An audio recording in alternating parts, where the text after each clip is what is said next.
So I'm walking down the street in downtown L.A. and I see two homeless guys approaching me. One of the guys sees me and starts to peel off to approach me, and the other guy taps him on the shoulder and says, "He doesn't have any money." It was a pretty ballsy move to leave my comfortable San Fernando Valley existence and move in with a bunch of band guys into downtown LA. But that's what I did. Maybe I was naive, maybe I had a premonition.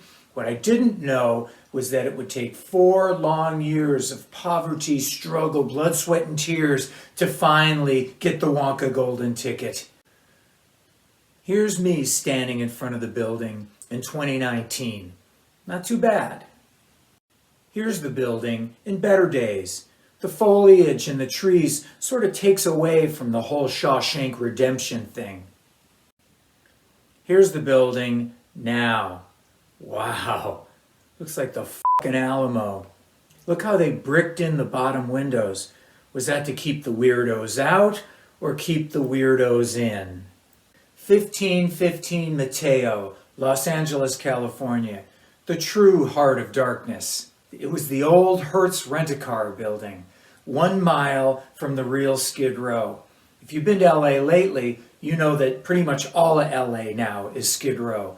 It's sort of apocalyptic and really sad. We lived there, we recorded our new songs there, we rehearsed there, we fought there, we threw shit, we f***ed, we fight, we yelled, we screamed, good times, bad times. Truly the life of the starving artist. So how did I cope? Lots and lots of cheap weed all the time, stoned morning, noon, and night. It kept the sharp edges from cutting. It kept the peace. So why did we live there? Well, the short answer is you could make noise. You could be as loud as you want. You could record or rehearse whenever you wanted, undisturbed. You could be a rock band.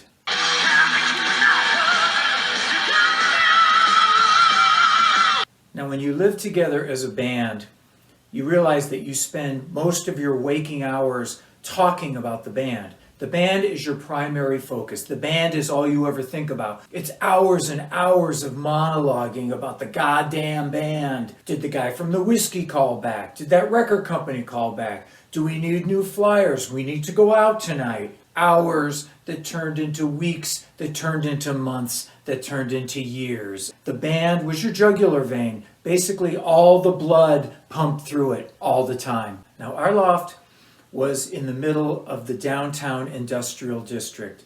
Outside my window was the 10 freeway, and below it was the wholesale produce market. So every morning I got woken up to the smell of propane from the forklifts, the beep, beep, beep of the trucks backing up, and the stench of the rotting fruit. And this is how it was 6 days a week. You could see why I was stoned all the time. The neighborhood would be bedlam. And then on Sunday, it was the weirdest thing. The place would be totally deserted. And when I mean deserted, I mean like I Am Legend deserted. Blocks and blocks and blocks of empty streets. Just me and the bums. We used to have homeless guys outside listening to us rehearse all the time. There was one guy in particular, his name was Donald.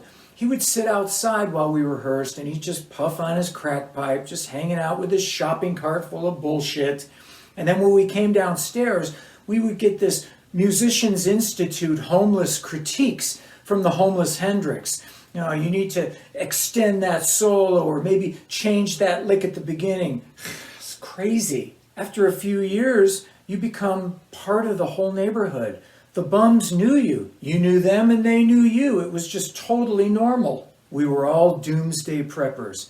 They were a tribe and we were a tribe. They lived off the street. We lived off the street. We had no fame. Fame was years and years away, so we had no money and they had no money. We only had our hopes and dreams and they had crack. Both of us 6 inches from the gutter. On holidays though, like Christmas or Thanksgiving, something would give.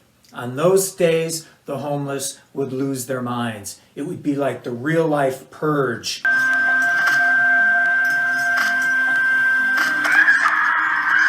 You'd see them walking down the streets with clubs and 2x4s, just hitting shit and yelling and screaming like medieval jousters, like Viking berserkers.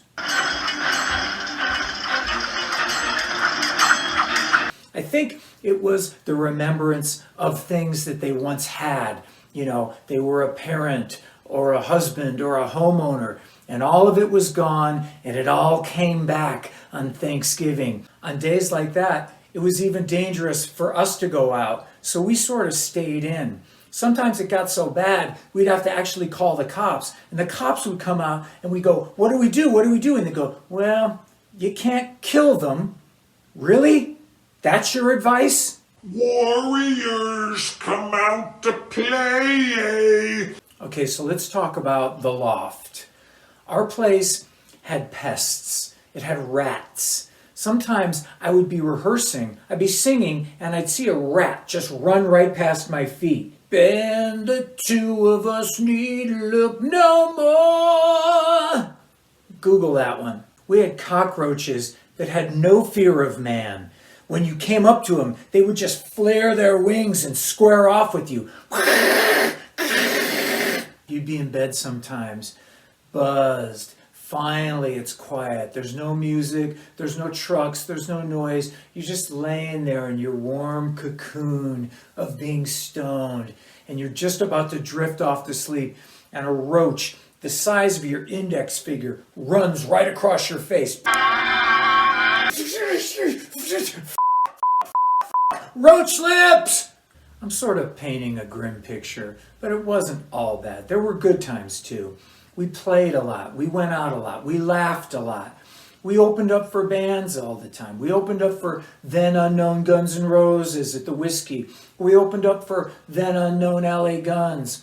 We had fun. We recorded new music all the time. And then when you finish the mix of your new song that you just wrote, you get to go down to your car and listen to it on your cassette player in your car. And it was great. You high-five each other. You feel like you're going somewhere. You feel like you're creating something. But, you know, those times were fleeting, definitely, because then you got to wake up the next morning and you're back to the grind. Because the truth was that being in a rock band also meant that there was no escape from being in the rock band. The guitars, the rehearsal area, the noise, all a constant reminder that what you're doing out here is not a fucking hobby. You're out here in the wilderness because you're here to get a record deal. Now, record companies had what they called A&R guys. It's a shortened term for artist and repertoire. It's an antiquated term. What they basically were talent scouts for the record company. Those guys would go out every night looking for the next Guns N' Roses or the next LA Guns. And the thing is, they had the power.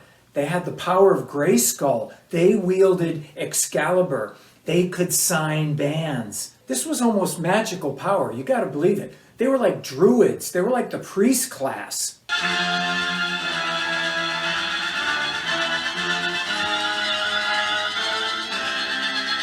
I talk about this A&R nonsense in my new book, All the Devils.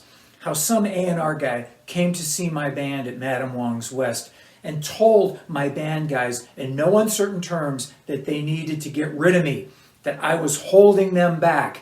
And me in the next booth listening to it all. It was weird. It was like a Black Mirror episode. How dare you! Hearing myself being talked about in the third person, like a non-person, like a piece of dead skin that needed to be shed. If y'all don't shut up, I'm gonna go out of my mind. A&R guys had unimaginable power. And because they had this power, everyone in town would lick their ass. Free drinks, cocaine, hookers, whatever you need, whatever it takes to get your band signed.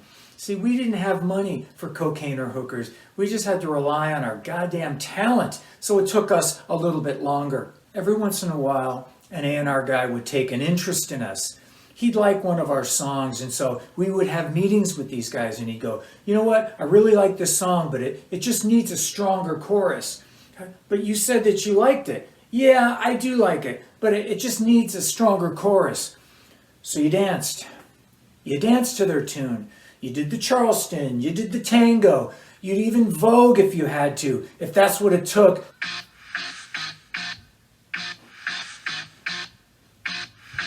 Oh, this. Over the years, record companies would come to see my band all the time. All the time. And then they would stay for a song or two, and then they'd leave onto the Roxy, onto the Troubadour. What were these guys looking for? Magic. A hit song, the new Robert Plant, the new Axl Rose. The record companies aren't interested. The clubs don't care. Even your girlfriend starts to express doubts about you. And in the darkness of your lonely room, you start to express doubts about yourself. Are we good enough? Am I good enough? Come on, flounder. Can't spend your whole life worrying about your mistakes. You fucked up. And it fucks with you. It makes you drink harder to squash the pain. You're one of 1,000 guys walking up and down the Sunset Strip with a handful of band flyers, and nobody gives a shit. Nobody cheerleads you. Nobody cares about your music. I'm telling you, it's brutal. This is the big life lesson. Stop giving a shit, trying to please everyone. You got to please yourself. You gotta stop giving a fuck what people think, and then your music can stand on its own 2 feet. As the years go by, shit starts to change. You get a little bit smarter. You're not jumping through hoops anymore for every messiah of the month that's telling you, you gotta do this, you gotta change this, try these pants, try this thing, cut your hair, grow your hair. Well, fuck you, how's that? Fuck your opinion, fuck your criticism. The fuck yous were like armor, you see. They made you stronger. You no longer cared about the constant slings and arrows that came at you. It was like the Matrix. You just dodged them. You worked shit out in your rehearsal room, in your prison, in front of the giant mirror in your studio.